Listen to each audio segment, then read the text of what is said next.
देश में इन दिनों लोकसभा चुनाव हो रहे हैं और प्रयागराज की दो लोकसभा सीटों फूलपुर और इलाहाबाद संसदीय सीट पर छठे चरण में 25 मई को वोट डाले जाएंगे। इस वक्त हम मौजूद हैं गंगा, यमुना और अदृश्य सरस्वती की त्रिवेणी पर, यानी संगम के तट पर।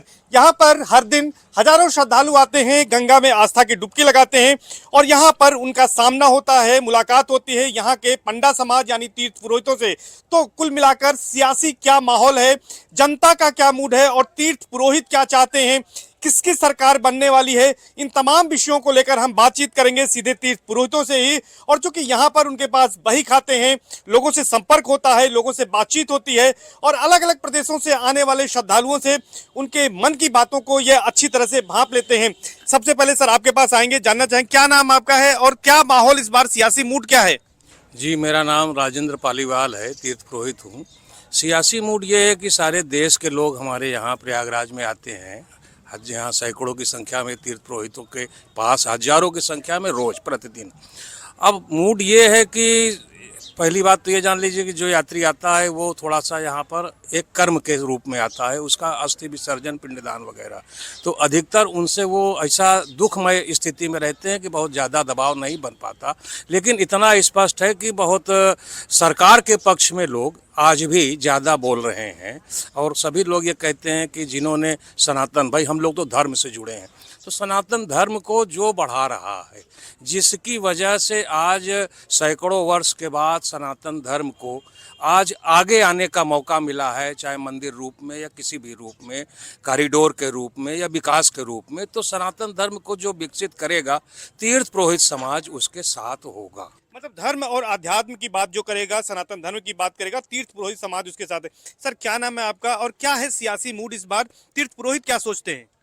हमारा नाम द्वारका बसा मिश्र है, पंडा राम रतन तबलिया वाले जो है जी। तो यहाँ ये ऐसा है कि कोई भी जो है यहाँ सदस्य खड़ा हो, कोई भी नेता जो है काम करने के बाद दोबारा यहाँ देखता नहीं। मेले के बाद यात्री की जो है ना छाया है, न पीने का पानी है, न लैट्रिन बाथरूम है। अरबों रुपए हर साल गवर्नमेंट खर्च करती है यात्रियों के लिए। यात्री के लिए कोई सुविधा नहीं। अगर यात्री बीमार हो जाएगा, किसको वोट करेंगे? वो बीजेपी को करेंगे वोट। बीजेपी करेंगे, सुविधाएं नहीं है उसके बाद भी। आप बताइए, आपके हाथ में तो बही भी है यहाँ पर, और क्या इस बार सियासी मूड है जनता का और किस बात को लेकर जनता वोट करेगी और तीर्थ पुरोहित समाज क्या सोच रहा है? भाई देखिए, हमारा नाम भोलेनाथ तिवारी है। हमको वही सरकार चाहिए जो हमारे सनातन के बारे में सोचे, हमारे यात्रियों के सुख सुविधा के बारे में सोचे, हमारे बारे में सोचे। हम उसी सरकार को चुनेंगे। क्या कहेंगे आप, क्या मुद्दे हैं इस बार, क्या सोचता है तीर्थ पुरोहित समाज? विकास का मुद्दा है, सनातन धर्म को बढ़ावा ज़्यादा मिल रहा है, तो यही लगता है कि हमको भाजपा को ही वोट करना चाहिए। अच्छा ये बताएं कि अब जो है अयोध्या में भव्य राम मंदिर बनने के बाद श्रद्धालुओं की संख्या भी बढ़ी है। क्या नाम है आपका? जी, हमारा नाम राज बहादुर तिवारी है। हम यहाँ प्रयाग राम रतन तबलिया वाले के यहाँ कर्मचारी होते हुए हैं और हम भी यही चाहते हैं कि जो सरकार चल रही है अच्छे ढंग से चल रही है और ऐसी चलती रहे, यही कामना हमारी। यही कामना है। आपको क्या लगता है सर कि आप यहाँ पर तीर्थ पुरोहित हैं, तमाम लोग यहाँ पर आ रहे हैं, जनवरी में भव्य राम मंदिर का लोकार्पण हुआ, उसके बाद श्रद्धालुओं की संख्या कितनी बढ़ी है, क्या तीर्थ पुरोहित समाज सोच रहा है इस चुनाव में?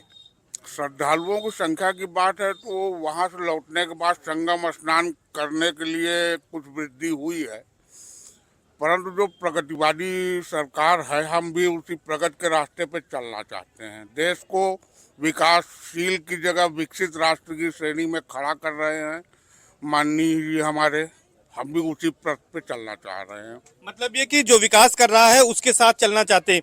भाई साहब आपसे जानेंगे कि तीर्थ पुरोहित समाज क्या चाहता है।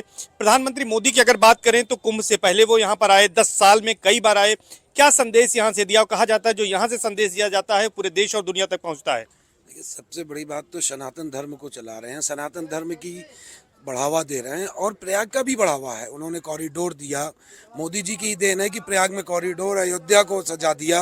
बनारस कॉरिडोर तो अयोध्या, बनारस और प्रयाग, चित्रकूट को मिला के सनातन धर्म हमारा पूरा विचार है। जो हमारे धर्म को चला रहे हैं हम उसको वोट करेंगे, उसको वोट करेंगे।